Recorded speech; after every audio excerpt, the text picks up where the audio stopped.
It's the story of my conversion. That's the first thing I'm going to say. Not everybody has a conversion story like this, I readily admit. Let's start at the very beginning. I was born in South London. I want you to get some idea of the background that I was born into. And so, to put it very simply, my mother was a spiritualist. That was her faith. My father, he was what you would call a nominal Christian, but what I tend to call a hatched, matched, and dispatched Christian.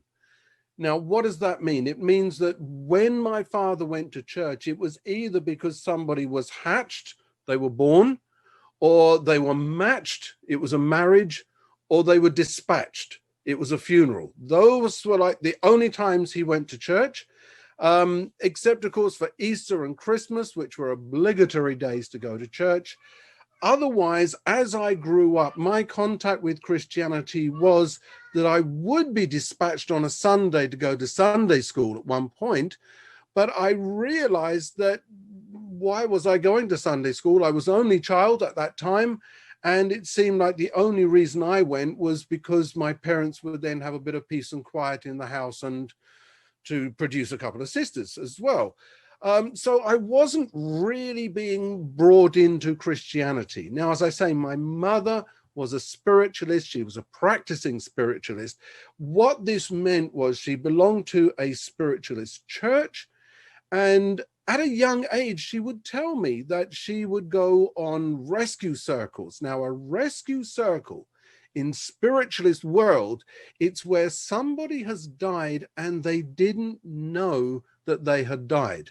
And so they would go into a seance and they would go into the spirit realm and they would meet up with these people and take them by the hand and lead them to a bridge. And my mother would say there would be an angel that would come from the other side of the bridge that would then take this dead person over. So she was guiding dead people to the other side, whatever was on the other side. And my mother said that whenever she went on one of these circles, there would be a little boy dressed in white that would come up to her and hand her a single red rose. And she said to me, "Son, that boy was you." Now, that concerned me a little bit because I wasn't dead at the time.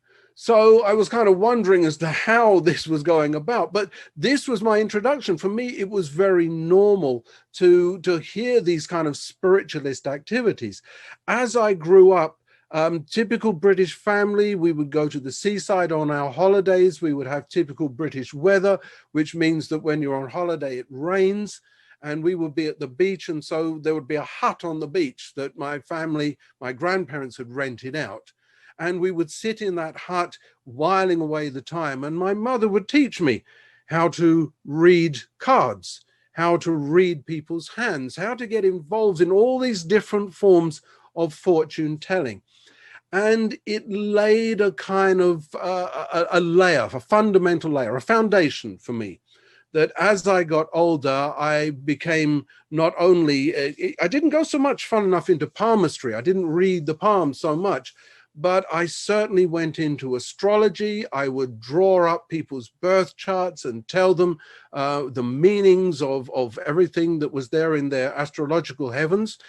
And then by the time I went to college, I was very adept at using tarot cards to tell fortunes.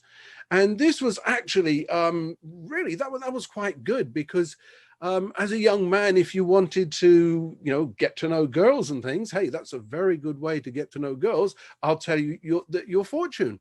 And I took it as a little bit of a joke, to be honest. But what I had kind of realized was that they would ask me questions. And I would say to them, don't tell me what the question is, but ask a question that has a yes or no answer. And I will look at the cards and I will tell you yes or no. And I would do this.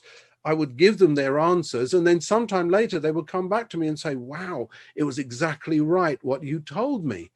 And I realized that there was something kind of interesting going on here, that actually I could tell people's fortunes. And in fact, I went a little bit further than that, because following my mother's interests, I started to get really interested in the occult. I started to learn how to perform magic. And I suppose I should say that's magic, M-A-G-I-K. It was the stuff of Harry Potter and all these kind of people where you would make spells. I would have a special knife that I use it's called an atame knife. I would have 2 crucibles that I used to burn incense, and everything was done according to the formula of the occultic books that I had. But I determined that I would not perform black magic, I would perform white magic. Now, what's the difference between the two? Well, they're both exactly the same. It's just the reason why you're doing it. You know, the black magic is you're doing it for your own benefit, for an evil purpose. White magic, you're doing it for an altruistic purpose, quite often still for your own benefit, but you're doing it with good intentions rather than bad. You know, Satan doesn't care which way you do it, as long as you do it. That's all he's interested in. So that was one path that I was going down, but also at the same time, I was a child growing up in the 1960s. And that gives my age away as well. Growing up in the 1960s, I was listening to the rock music of the day. I was listening to the Beatles, the Rolling Stones, Jimi Hendrix, all these kind of people. Of course, when you get into the music, you start to follow the fashions of the music. And so my hair, which I think I used it all up when I was young, because I don't really have it so much now. But when as I was getting older at that time, my hair grew longer and longer and longer and longer. And in fact, at one point, I used to be able to sit on my hair. Just before I left school, in fact, my hair was getting so long that people thought it was extremely funny to tie it to the back of the chair, so that when I stood up, I was taking the chair with me. That also turned me into a rebel, because I went to a grammar school where you weren't allowed to have hair touching the collar. So I developed a way that I could grow my hair, then fold it up and put hair grips in so that it was not breaking the school rules. The school initially thought, oh, we'll leave him alone because all the other kids will beat him up for looking stupid. And it actually became a fashion statement. And I became one of the big guys that they looked up to in the school, because I would step out of school and undo the hair grips and shake out my hair. And there was my long flowing locks. So I was a hippie, basically. I think that's the easiest way of saying it. I was a hippie. Now, what do we know about hippies? Well, yes, they had long hair. They were involved in the culture of the day. And of course, part of the culture was taking drugs as well. And so I followed my heroes. They were singing songs about taking drugs. The Beatles sung about Lucy in the Sky with Diamonds. That was LSD, lysergic acid diethylamide, which I would take as a mind-expanding drug. And I became an adept at taking LSD. Now, what that meant was that if there was somebody who hadn't taken it before and they wanted to take it, they would come to me and say, will you go on a trip with me? And I would guide them through the trip. So I was involved in kind of introducing people to various drugs. My particular drug of choice was cannabis. I started smoking that. And of course, when you're a young student, even. I think I started cannabis when I was about 14 years old. I didn't have the money to buy cannabis, so I devised something, an easy way of doing this, that I would go out and I would purchase a block of cannabis, and then I would just cut it in half. Half would be for me, and the other half I would sell on for the same amount of money that I paid for the block in the first place. And I thought this was a really good system, because now I got my cannabis, I was smoking for free. And of course, what I realized very quickly was that if I sold a little bit more, I had some money in my pocket. And there were people who wanted cannabis. I knew how to get hold of it. And then, of course, one realizes that if you buy a bit more than you were, if you go up in the scale, then you get it a lot cheaper. And so then when you sell it on, you can sell it on for a regular price, but still make lots of money. Now, I have to say, this is not a tutorial on drug dealing. I'm just telling you, this is the way that it happened. This is what happened in my life. And so I became that guy that if you wanted something to smoke, you went to see that guy. I became known as a dealer. And of course, as life goes on, I went to college. I was at art college. I spent most of my time drinking, taking drugs, being out of my head. And so at a certain point, I was no longer at college because it's very hard to do all your studies correctly if you're spending all your time smoking and drinking and being out of your head. It did one thing for me, which I don't regret, and that was when I was on a mescaline trip when I was about 17, I think at the time. I was preparing some meat to eat. It was actually fish, it was prawns I was preparing to eat. And I was so disgusted with the fact that I was killing or preparing these little animals by tearing them apart to eat the bit that was left. I actually renounced meat eating and became a vegetarian.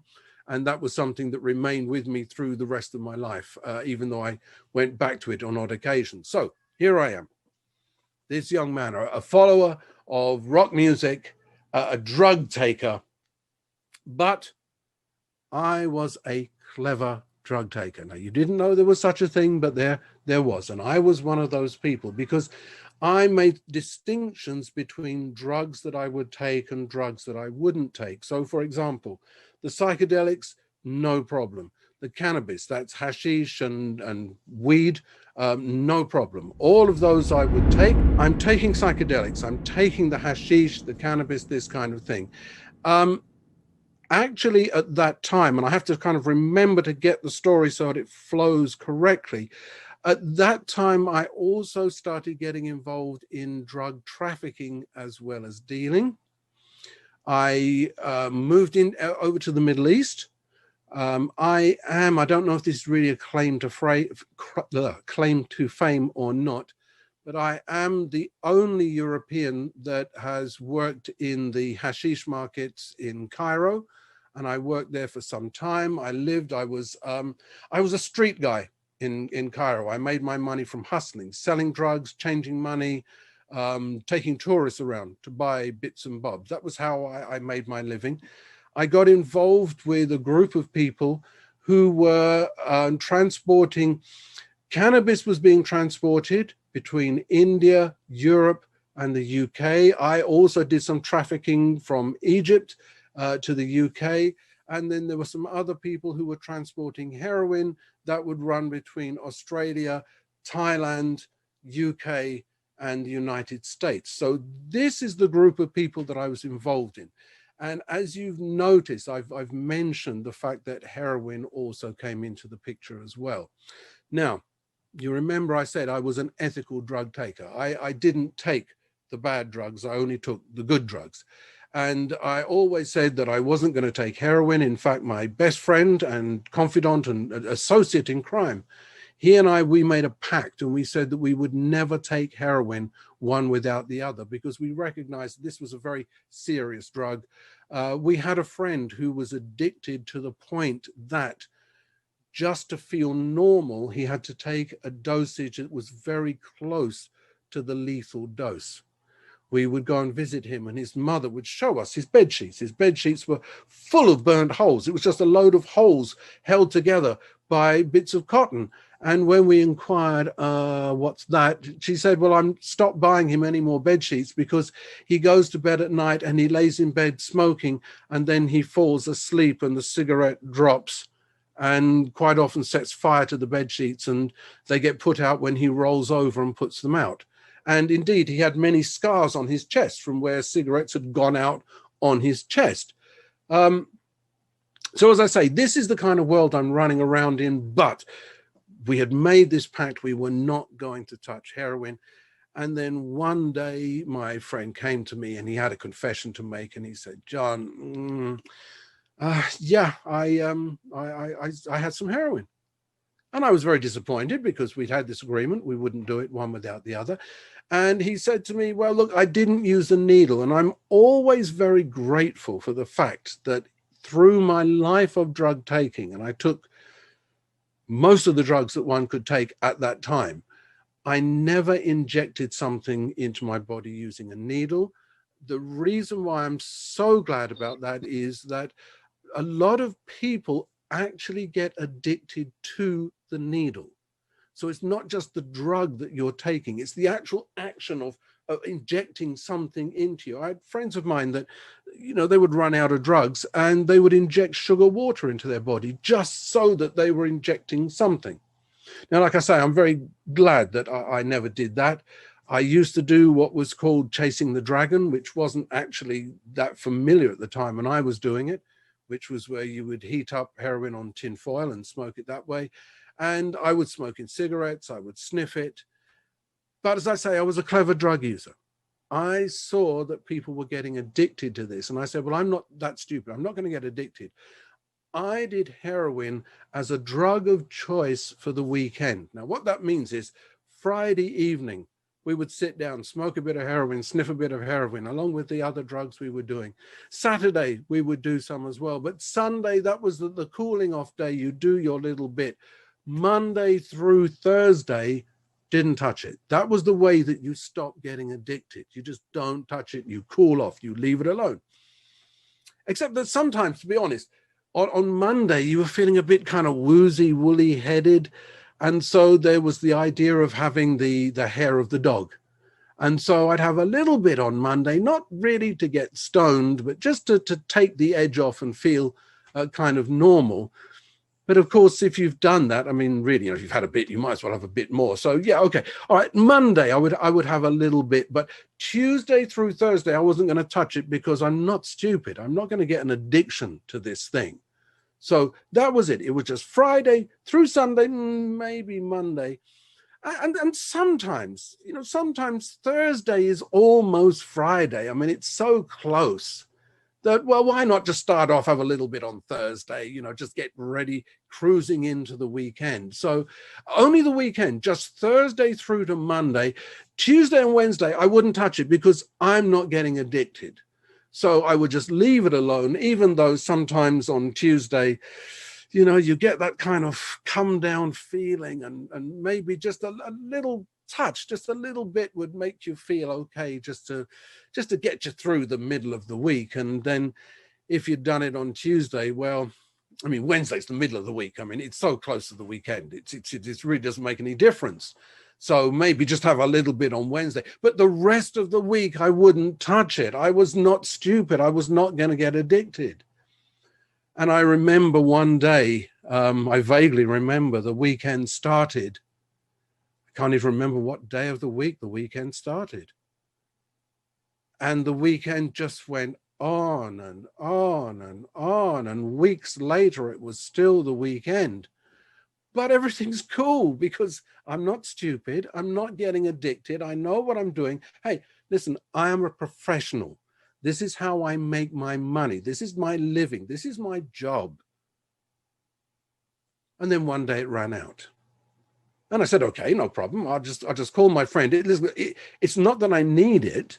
I just feel like maybe it would be cool just to have some heroin. So I'm going to call my friend and say to him, okay, I need to get some more. Can you set me up? I'll be round. And he said, sorry, John, actually, we're waiting for the next delivery to come in.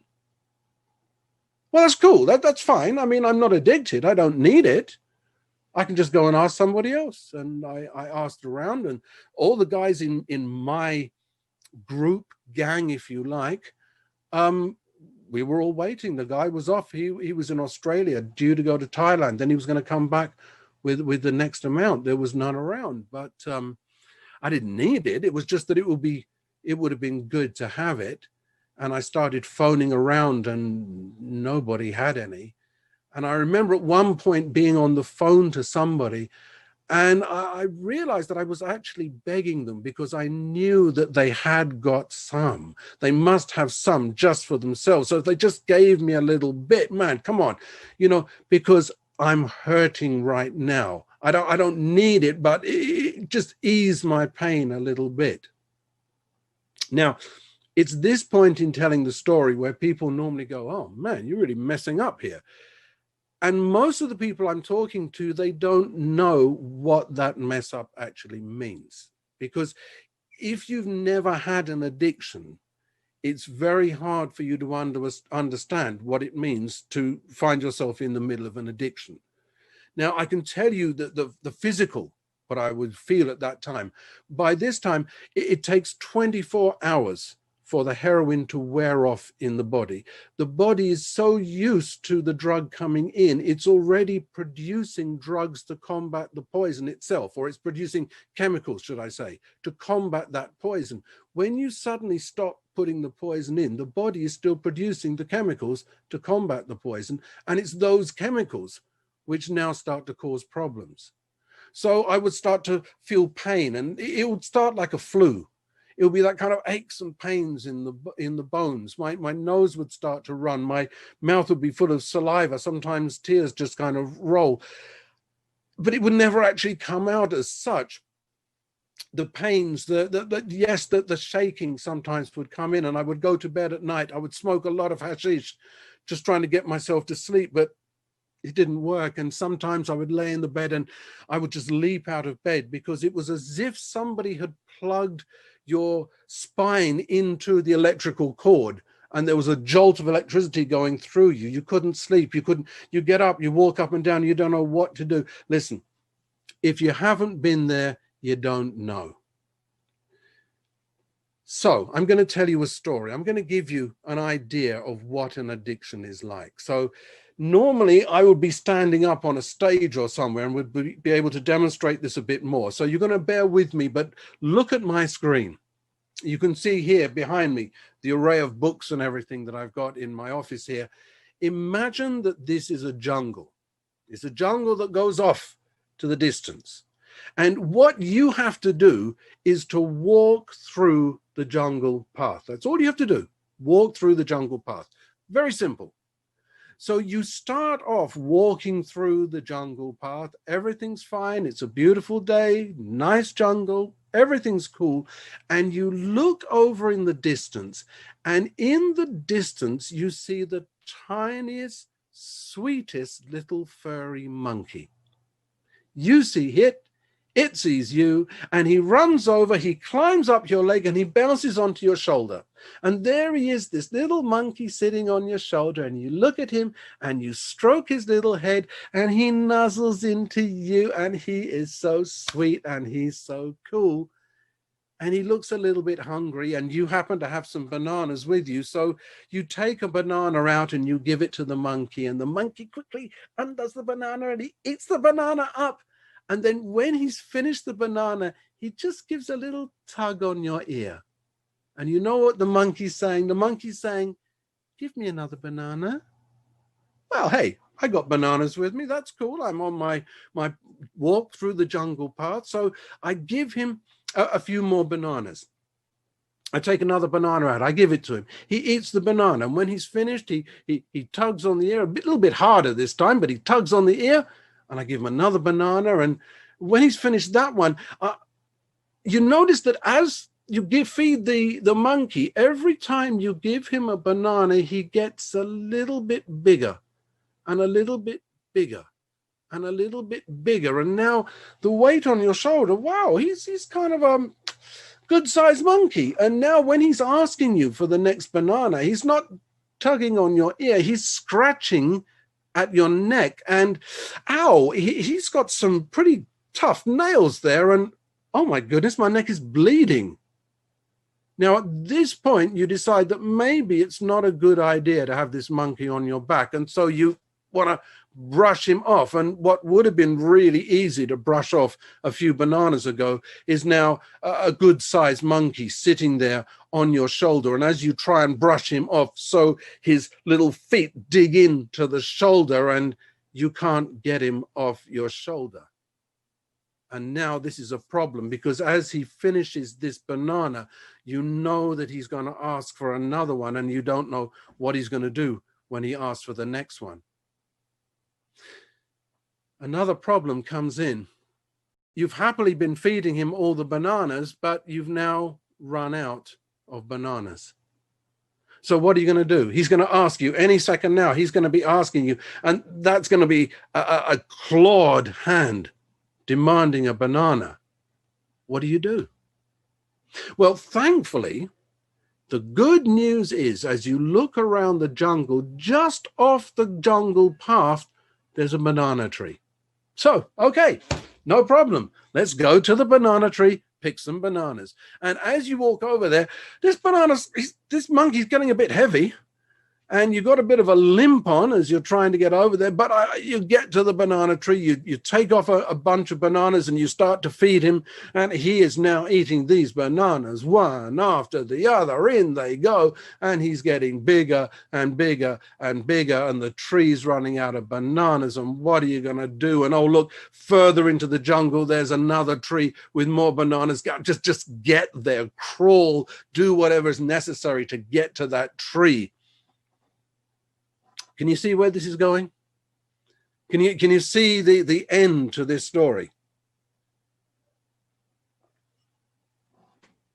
The end to this story is a very simple one. Somewhere way away from the jungle path, in the middle of the jungle, there is a huge gorilla holding your limp body in its hand, shaking it, screaming, "Give me another banana." But you've died a long time before you've got to that situation. That is what an addiction is like.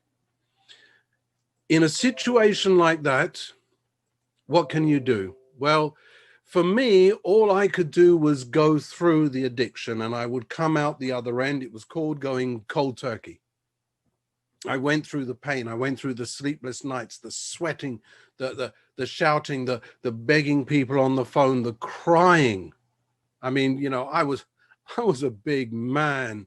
I went out, I learned martial arts. If you had a problem with me, you would have a real problem with me. But yet I would be on the phone crying like a baby, trying to get that monkey off my back. And finally, one day, I got that monkey off my back. It just, one day I woke up and I was free. So what do? Well, the first thing you do is you say, well, I'm never going to do that again.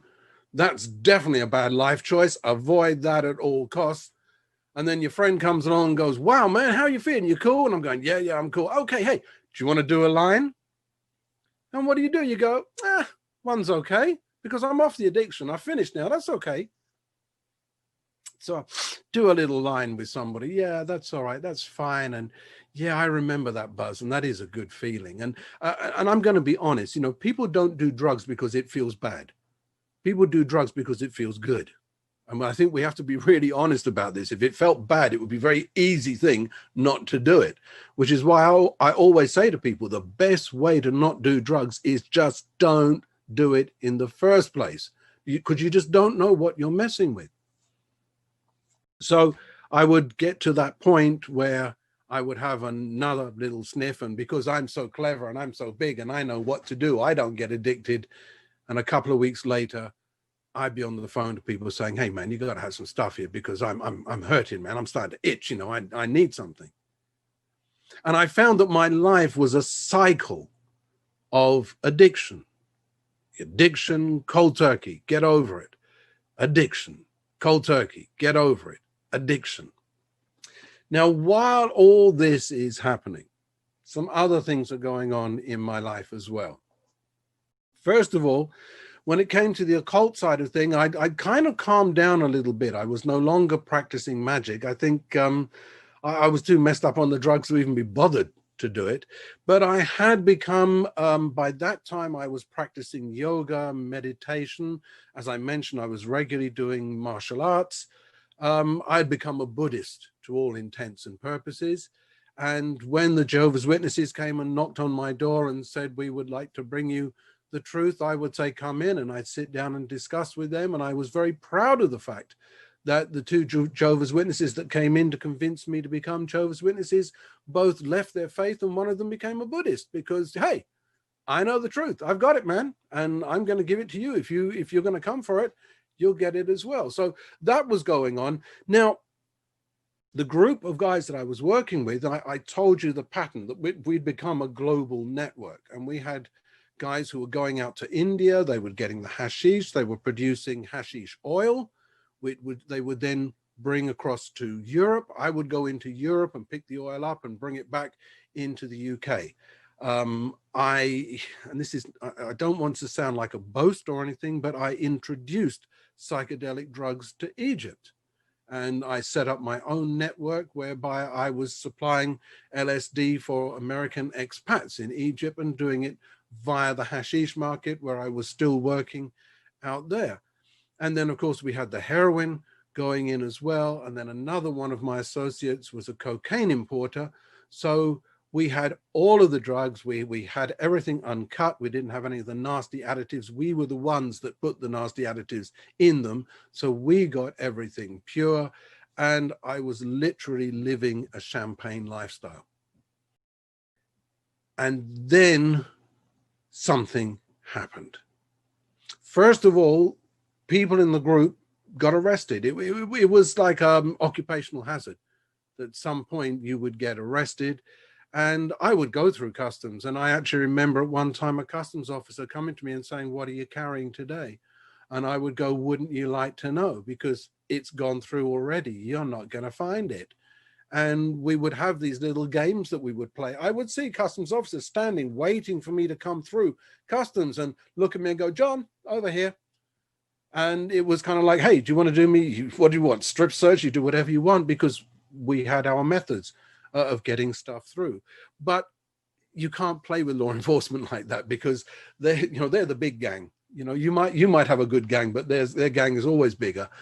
And there were a few close calls in Cairo. I had to run from the Egyptian police out there, and that was a very close call, because what I didn't realize at the time was that what I was doing out there, the penalty if you were caught was the death penalty. I would have been hung if I'd have been caught. And I was blissfully ignorant of that.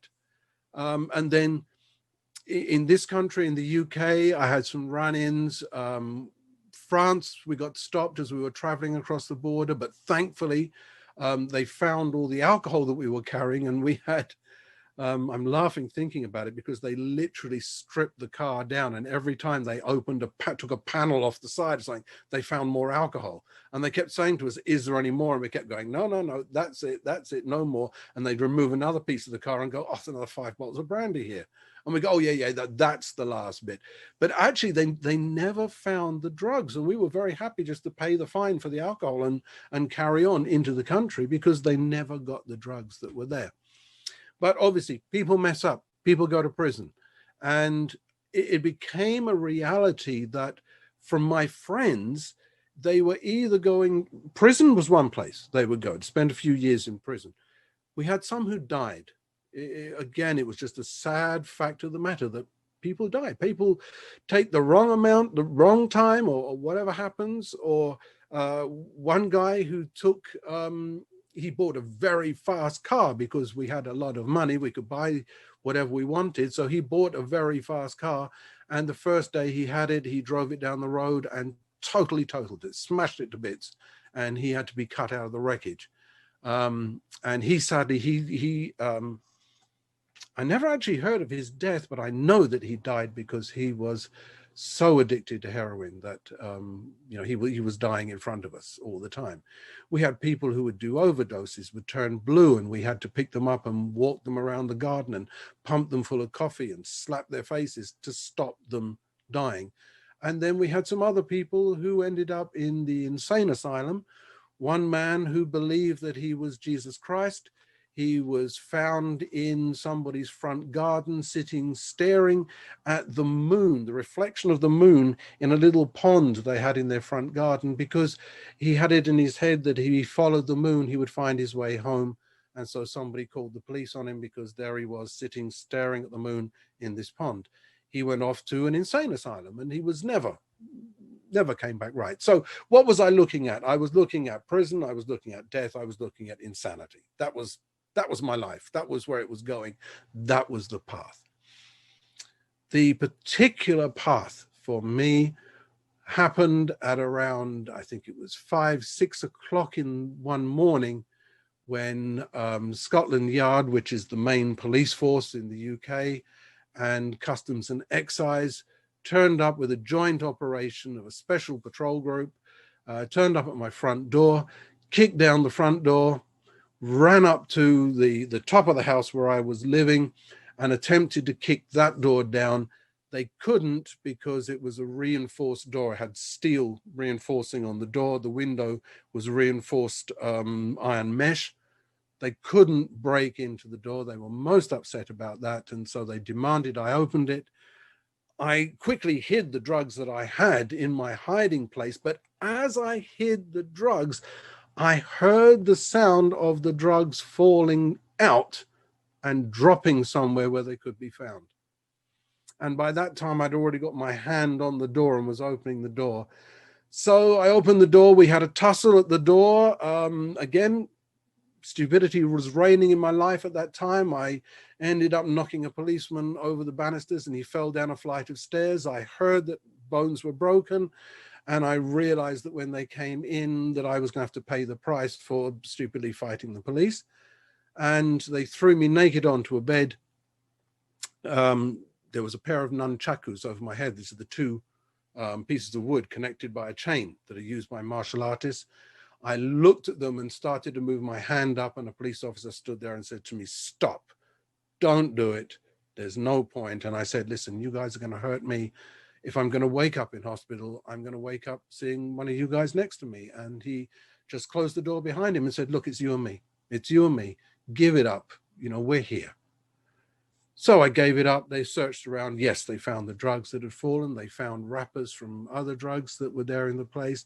They found the scales. They found my notebook with lots of details about what I'd been up to. They found people's names and addresses. And they sat down and they said to me, "Okay, John, give us the names and addresses of all the people that you sell to." And I said, "No." And they said, "Why not?" And I said, "Because these guys, they're small fry. They're you know, really, you're going to go and bust them? You guys, you're dealing with much bigger fish than that. You don't need to know this stuff." And they kind of agreed with me. And they said to me, okay, tell us the guys that you get your drugs from." And I said, no. That one, I'm certainly not too stupid. I'm not going to do that. And they said, "Why not?" And I said, "Well, very simply, I like walking around. I mean, when we did our drug deals and things, you know, guns would be on the table. And I'm talking about 40 something years ago. Guns were on the table. That was a time when you didn't normally see guns for the average criminal. So I knew that the people I was dealing with would have no aversion to coming and shooting my legs, crippling me if I was going to tell tales. So I said, "No," I said, "I'm sorry, you know, you do what you're going to do, but I am not giving you anything. You got me, make do with that, and let's do." And so that was it. They said, "Okay, fine." And they took me off. I was living in Brixton in South London.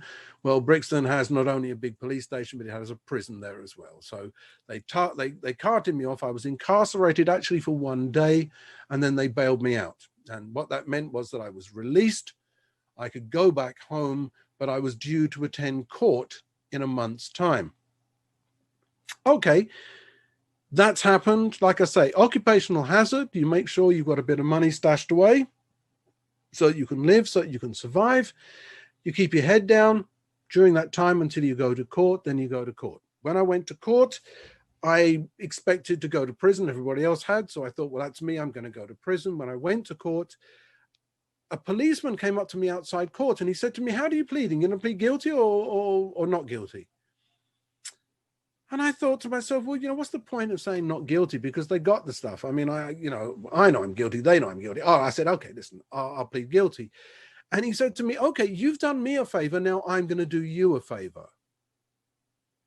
And I had no idea what he was talking about. So we went into the court and the prosecution gets up and makes their case. I plead guilty. And so the judge says, "Okay, right, mitigation." And my lawyer stands up and he says, "Well, listen, you can't give him a fine because he doesn't have a job. So he doesn't have any money. So you can't give him a fine. You can't give him a suspended sentence because, well, this is the third time now that he's been arrested and he's had suspended sentence before. So that obviously didn't work." I'm looking at my lawyer and I'm going, wait a minute, whose side are you actually on here? Because you're dismissing all the things that would be good for me and leaving the judge with no other option but to put me in prison. And so there came a certain point when I actually shouted at my lawyer and said, "Hey, can you just shut up and sit down, man? Let the judge do what the judge is going to do. Stop helping, because it ain't." And then the policeman that I'd seen outside the court, he stood up and he said to the judge, "Can I say something?" And the judge allowed him. And he said how I was a good, honest, upright citizen. And I just kind of went, wait, what? And he said, I was working with a group of people. And I thought, okay, here it goes. He said, who were just average people who ever so often would pull their money together to buy a larger quantity of drugs so that it was cheaper. They kept it just for themselves. They were the only ones using the drugs. And how I lived in a really nice flat and I was such a nice guy and I was there with my girlfriend and we were good people and blah, blah. And I'm kind of listening to this going, I don't know what file you've read, but yeah, Judge, what that guy's saying, whatever he says, yes, I'm going with that. And so the judge at the end of the day, he gave me a £10 fine and a £10 cost. Now, 2020, you're going, what, 20 quid? That's it. But of course, when you go back to the 1970s, 20 quid wasn't just 20 quid, that's it. It was a decent amount of money, but yeah, that was it. And I walked out of court a free man, paid my fine, paid my costs, everything was great. And then, well, okay, what do you do next? In that situation, what do you do in that situation? Well, it's obvious, isn't it? You go to your local friendly dealer, you buy a quantity of drugs, you start selling drugs to get yourself established, back on your feet, making some money. And I walked off to go and see my local friendly dealer, and word had got out as to what had happened in court. Everybody thought I was going to prison, but I didn't. All I got was this fine and costs. And so people started to think, and they said, well, how does that happen? And there's only one way that that happens. It's if you have decided that you're going to tell the police about all the people you're working with, they then give you a light sentence because you've supplied them with all this information to catch all the other criminals. And guess what? There had been somebody else, one of my dealers, who had been caught after me, and I'd even seen the warrant in the hands of one of the police when they'd raided my house. So now I go into the guy's place, and as I walk in, I heard a voice go, "Here comes the grass." Now that's actually a really serious thing, because if you're down as a grass, that means that no one's going to trust you, but maybe worse things could happen. And I knew I wasn't a grass and I had to defend my honor. And so, yep, I grabbed the guy and I took him outside and we went toe to toe, fist to fist on that, because you can't call me a grass and we're just going to leave it like that. But even though I could best him with my fists, the word got out. Suddenly, all the dealers shut down when John was coming to see them. When John was on the phone, "Oh, sorry, man, I haven't got anything. Try me in a week, try me in a month, try me next year, try me next life." Everything got shut down. Now, I was still finding drugs for personal use. So let's not get down this thing that I'd stopped taking drugs. No, that was going on. But now my income, my livelihood, I'd spent years as a professional trafficker and dealer. What do you do? Well, okay, the simple thing is, John, you get a job. But the problem with that is that you look in a newspaper and nobody says, job vacancy, we want somebody who has got major experience in selling drugs. No, that job's not there. I'd been arrested for theft because I had become a very prolific and very effective thief. Particularly, I did shoplifting. I shoplifted to order. So if you wanted something from a shop, doesn't matter what it was, you could say, "John, I want that TV." I go, "No problem." I'd go into the shop, I'd steal the TV, I'd get it out. Nobody was employing a professional thief. So now I came to the point where I had to be doing something, and I began to do anything. And the anything that I began to do was literally anything and everything. And so there was a whole litany of jobs that I went into. I worked in a mortuary at one point. I worked cleaning out toilets. I did anything and everything that I could, until one day I got an office job. Amazing office job, emptying the waste bins in offices.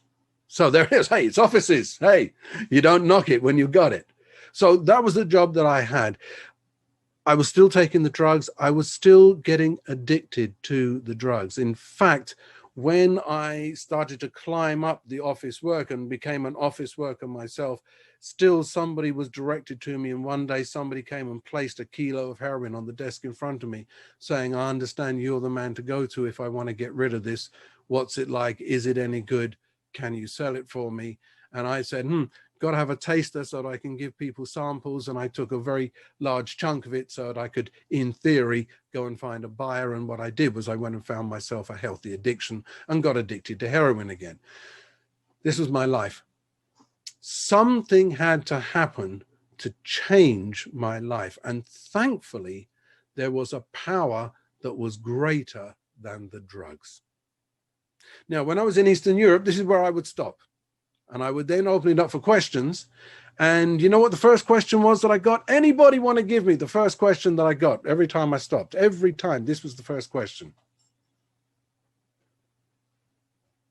The question always was, what was the power that was greater than the drugs? Okay, here's the story about that power. Working in an office, sitting in the office canteen with my food, somebody comes over and says, can I share your table with you? And I said, yes, you can. And they said, I'm going to get a glass of water. Would you like a glass of water? And I said, yes, I would. And they sat down and they began a conversation and we started to talk. And talk went around to, what are you doing this evening after work? And I said, hey, I'm not doing anything. And they said, hey, I'm not doing anything. And we came up with the idea of, would you like to do nothing together? So we said, yeah, let's meet up after work. Let's meet up. And we what are we going to do? So my first suggestion was, hey, do you want to go disco? Let's go dancing. Let's go and dance the night away. And they went, oh, well, no, actually, I don't do that. I don't go disco. I don't do dancing. So I went, oh, okay, fine. Do you want to go down the pub? We'll have a few drinks, see where that goes. No. Actually, I don't do drinking either. So no, I don't want to go down the pub. So I thought, okay, should we go and do some drugs? No, I don't do drugs. And I'm thinking, oh my goodness, what? This is going to sound like it's going to be a really lively night. I took my cigarettes out of my pocket. I pulled out a cigarette. I said, would you like a cigarette? And they say, no, I don't smoke. And I'm looking at this person. I'm going to say, wait a minute. You don't drink, you don't smoke, you don't do drugs, you don't go disco. What do you do? And their basic response was, I'm a Christian and I go to church. And I went, okay, sorry, my mistake. See you later, alligator. I'm out of here.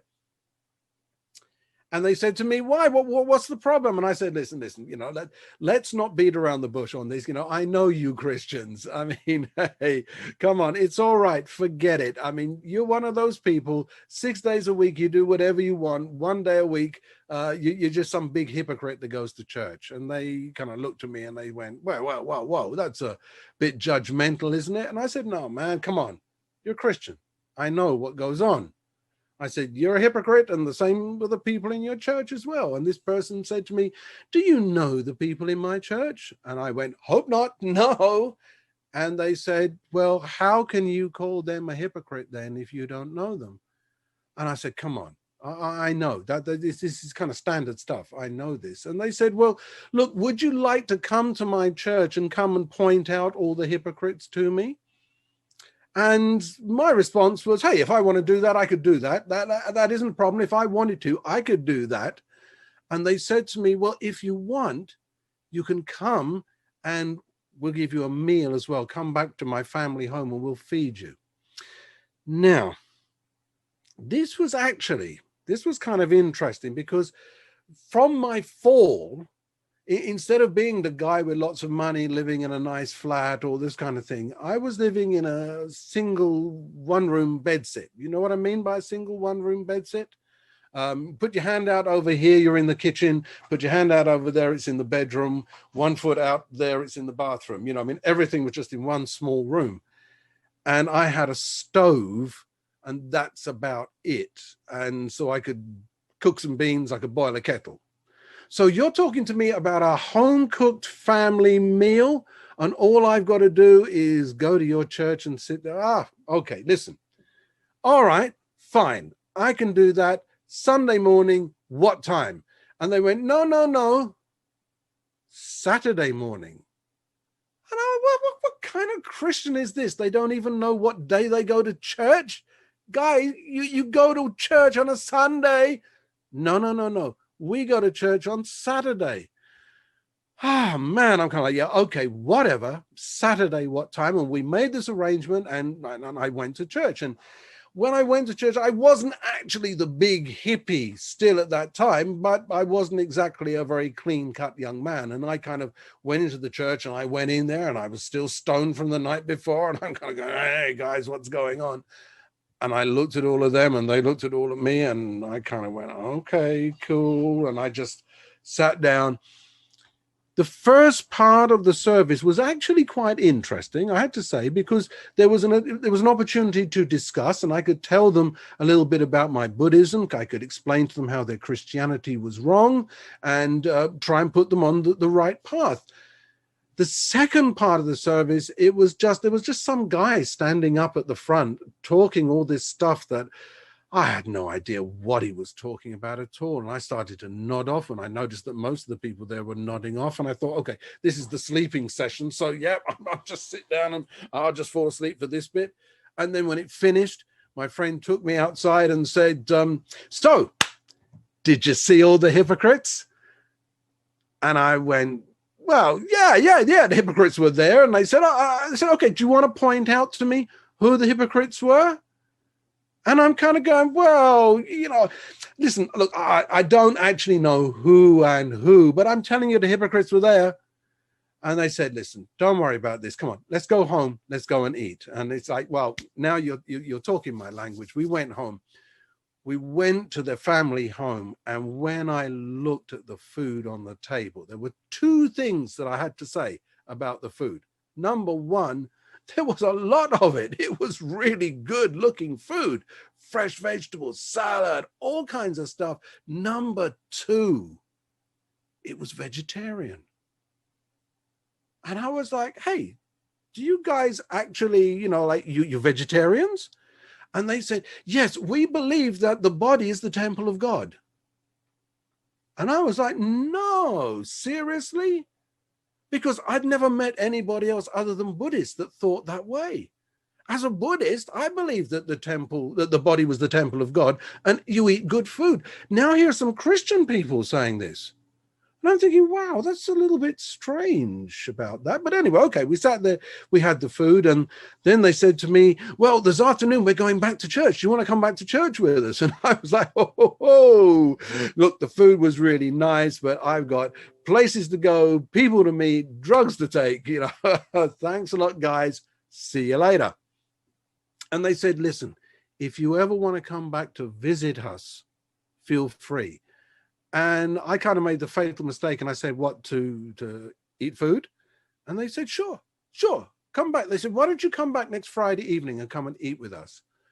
And I said, do you eat like this on a Friday evening? And they said, yes. And they mumbled something about Saturday. They called it by a different name, Sababe or something like this. And they said that it's Friday night and Saturday and there's good food involved.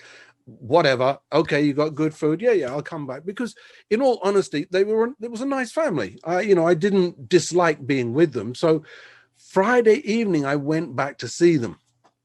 And when I went back, I knocked on the door and I said, hi, I hope I'm not too late for the evening meal. And they said, no, in fact, you're just in time for Bible study. And I went, oh, good. That's so nice. And we came in and sat down, and there was a Bible study going on. And I made my way through the Bible study. But then afterwards we went and ate, and it was good food and it was really nice. And I ate and sat and chatted with them and everything and went off. And they said to me, John, come back and visit us. Come and see us again next Friday evening. And I kind of went, what, to eat? And they said, yeah. Come back to eat. So I went, okay, cool. I went back the next Friday, but I went a little bit later, left it like half an hour later. knocked on the door, and they opened the door, and I said, hey, I hope I'm not too late for food. And they went, no, in fact, you're just in time for Bible study. And I was going like, oh my goodness, I came half an hour late to miss this. And you know, the weird thing was, they would invite me back every week, and I would go back every week. But every week I went back a little bit later and a little bit later and a little bit later. But every week I was still just in time for Bible study. Now, John may have taken a lot of drugs at that time, but John is still not that stupid. I get it. You're trying to convert me. You want me to be a Christian. All right. Okay. I get the deal. If there's anything I know for a fact, the Bible, it's a fantasy book. It's full of fiction. It's full of concocted stories. And, you know, there's contradictions all the way through the Bible. I mean, seriously, guys, I'm not a Christian and I know all this stuff. So come on, seriously. I put it to them and they said, well, have you read the Bible? And I went, no. And they said, because if you can show us the contradictions. And I went, yeah, I could do that. And they said, well, show us the contradictions. And I went, okay, I can do that. And I went off. I was working in a hospice at the time. And, you know, a hospice is a place where people go to die, people who are terminally ill. That's where I was working. And we had a chapel at the side of the hospice. And so one day I went into the chapel and I stole a Bible out of the chapel. Years later, I went back to see the priest of that chapel. And I said to him, I said, I stole a Bible and I'm really sorry. And he was such a kind man. He looked at me, he said, no, God wanted you to have that book. You didn't steal it. God left it there for you. And I thought, wow, that was a really nice Christian attitude that he had. But anyway, there I was with my stolen Bible. I quickly read through. I looked at one passage here and I looked at another passage there and they didn't work out. And so I said, okay, I went back the next Friday evening just in time for Bible study. I said, look, forget all this. Forget all this. I read in the Old Testament here, or in this book here, it says this. Then I go to the other section and it says that, and these two don't equal, so explain it. Now, the family that I was with, they were just an ordinary family. The father of the house, he was a Jamaican man. They were a Jamaican family. They'd come over on a boat to this country. He worked as manual labor, so there was no great brain. I mean, I sound like I'm insulting the man, but you get what I'm saying. He wasn't an intellectual. He wasn't somebody who you'd be sitting down discussing philosophy and theology with. And I remember he used to look at me and a smile would come on his face and he'd go, Johnny boy, oh, and then he would explain me how these bits came together. And it would drive me mad because what he would say would make sense. And so I would say, right, if I have to read this book from cover to cover to prove to him that it's wrong, I'm going to do it. And so I started carrying the Bible with me wherever I went. And in fact, once a week, I would go and do my laundry at the laundrette. I would pack up all my dirty clothes in a trolley bag. I would walk them up the road to the laundrette. Next to the laundrette, there was a pub. Now, what that meant was I could put all my clothes in to wash. I could go into the pub. I had enough time to drink 2 pints of beer. Then I could go back, take the stuff out of the washer, put it in the dryer, go back in, drink another pint of beer, and then go and collect my washing and weave and stagger my way back to my home. So that was what I did. And one particular day I was there, I went into the pub, I bought my pint of beer and I had in my hand my Bible that I was reading, and I'm just fishing out my Bible that's next to me here on the table. I opened my Bible up to where I'd got to and I glanced down at the page. So my Bible's now open. I'm getting ready to drink my beer. And I read this verse. And the verse said, man cannot have two masters. Either he will love the one and hate the other, or he'll hate that one and love the other one. Man cannot serve God and mammon. And I'm looking. In one hand, there's God. In the other hand, there's mammon. I closed my Bible up and put it down and sat there drinking my beer, because I'm an Englishman and you're not going to get my beer out of my hand that easy. But you know, it actually, something hit me there. And I said, well, it's a bit weird that you read that just as you're about to sit there and drinking your beer and reading your Bible. And I think it was that started giving me a little bit more respect for the Bible itself. And so now when I was reading it, yes, I was still smoking a spliff while I was reading it. I would still be drinking, but I started to pay attention a little bit more. I started to realize that in the Gospels, in the story of Christ, there was a story about this man who basically was a good man. You couldn't fault it. As you read the story, this is a good man, and he's wrestling with guys who were not really necessarily that good. And he's trying to explain to people, look, if you behave like this and you behave like that, you're going to have a good life. Everything's going to be cool. And if you don't, then you're going to mess up and things are going to go badly wrong. And in my life, certainly things had gone badly wrong. I was still suffering from the fact that every day I had to use drugs.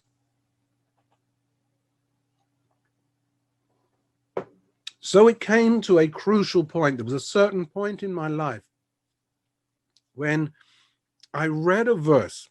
Now, this is such a cliche. You'll probably laugh when I tell you which verse it was. It was John chapter 3 and verse 16. Now, you know that verse. For God so loved the world that he gave his only begotten Son, that whosoever believeth in him should not die, would have eternal life.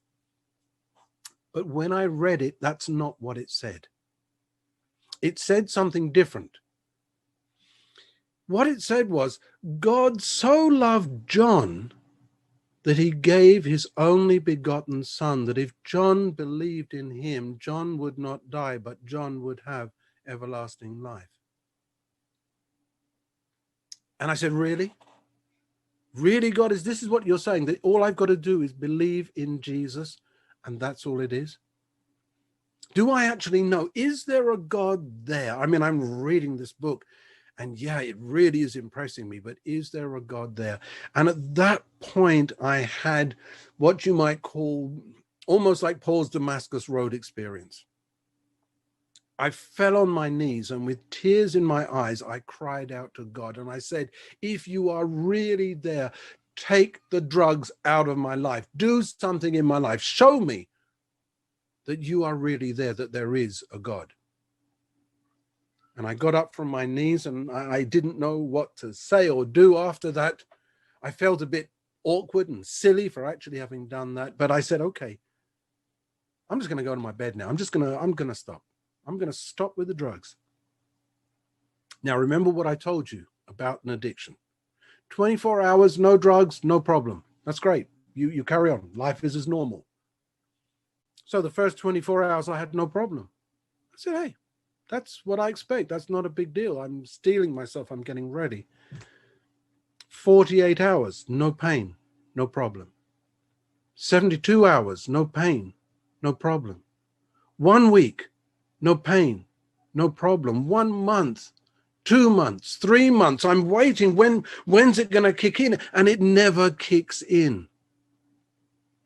And I have to recognize that I've put the challenge to God. And God has answered the challenge. And God has worked a miracle in my life. And I was confronted with the situation that once God works that kind of a miracle in your life, what do you do? When you see that power, what do you do? Do you go, hey, thanks, man, that was really cool, and then go back to what you were doing before? Or do you go, wait, if you can do that, what else can you do? And that was now my question. What else can you do? Well, over the last few decades, I have found out what God can do, because God gave me a wife and children. God gave me the church that I was baptized into, and then we went on to the mission field. And then I started telling this story in schools, universities, hospitals, wherever I could go, churches, anywhere. I would tell this story, and I would explain that there was a power greater than God. And then they said to me, John, we need an evangelist. Would you like to be an evangelist? And I said, hey, whatever God calls me to do, I will do. And so I picked up the mantle of evangelist. And for the last 28 years, I have traveled around the world, not trafficking in drugs anymore. You know, when I became a Christian, I had to give up all this traveling, all this going out to these exotic places with the drugs. And I kind of, honestly, in my heart, it was kind of like, oh, it's a shame I'm going to miss all the traveling around. God took me around and around the world so many times preaching the gospel. I went across Australia 5 times in Australia, 2 times in New Zealand, multiple times in America, Scandinavia, throughout Europe, Eastern Europe, into the Balkans, because God is able. And I found out that there is a mighty God out there who is more than able to take care of any one of us. And it doesn't matter how big a sinner you are, God is waiting for you to repent, come to him, and then he will show you what the true potential is. God can, when he takes control of your life, he gives you, as it says in John 18, he has come to give us life, but life more abundant. And so today, here I sit with my testimony to give to you, having spent most of this morning at church working on a food bank, getting pretty cold, but spreading the gospel as much as I can, talking to alcoholics, to drug addicts, to homeless people, and giving them little snippets of my testimony so they know that I'm not talking about stuff I don't know. I've been there. But more importantly, I've seen God and I know what he can do. So that's my